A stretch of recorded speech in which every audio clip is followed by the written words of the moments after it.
It's about two kids that meet in the late 50s.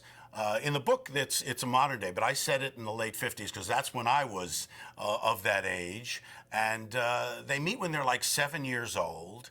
And at first, he doesn't like her. He doesn't want to have anything to do with her. And the takes place over a period of about 7 years until they're about 13. Most of the book takes place when they're 13, and it's about falling in love for the first time and what happens to a boy and girl when they have those first powerful feelings of love.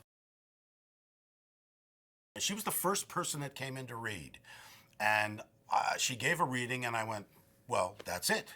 We've got Julie Baker. I mean, she is it. She looks the way I always imagined Julie to look. She acts the part. She's a wonderful actress, and we had all these other actresses lined up to read, and I said, Jane Jenkins, the casting director, I said, we found her, we've got her. He said, well, you've got to meet everybody. So I met everybody, and sure enough, after I saw everybody, and I saw a lot of good kids, Madeline was head and shoulders the best for that part. It's hard to find a kid that can actually act. And Callan McAuliffe, who plays Bryce, he had not acted all that much, and he's from Australia, and so he had a thick Australian accent. I went, oh my! But he looked, he's handsome. He's like a young Robert Redford looking kid, and I thought, oh God, he's great looking, but I don't know if he could do this part. So he worked on his American accent. He has a perfect American accent, and he came in and read. And I went, oh, yeah, okay. But I was still nervous about him. Then I had him come back and read with Madeline.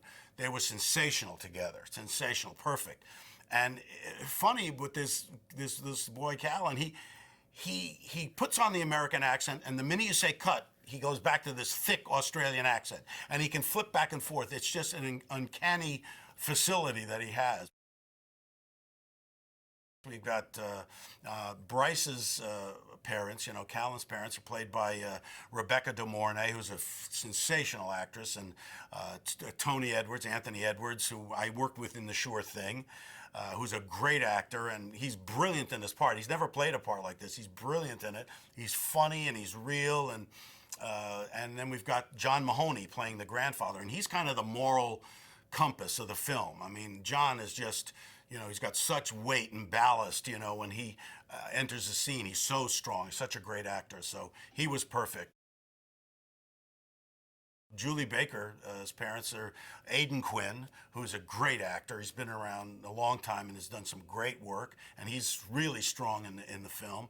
And Penelope Ann Miller, who I've worked with before, who hadn't been acting in a while. She went and had a couple of children, and she had just given birth to a baby right before we started filming, and she is absolutely sensational in the film. And at first you'd say, at the surface of it, and it was like when I started reading the book, you'd say, well, it's for kids. But as it turns out, it's really more for adults. It reminds adults of the feelings that they first had when they fell in love. And nobody ever forgets those first feelings that you have when you fall in love. And so it's really more for adults, but kids will like it too. I mean, it really works for every age, and men and women equally.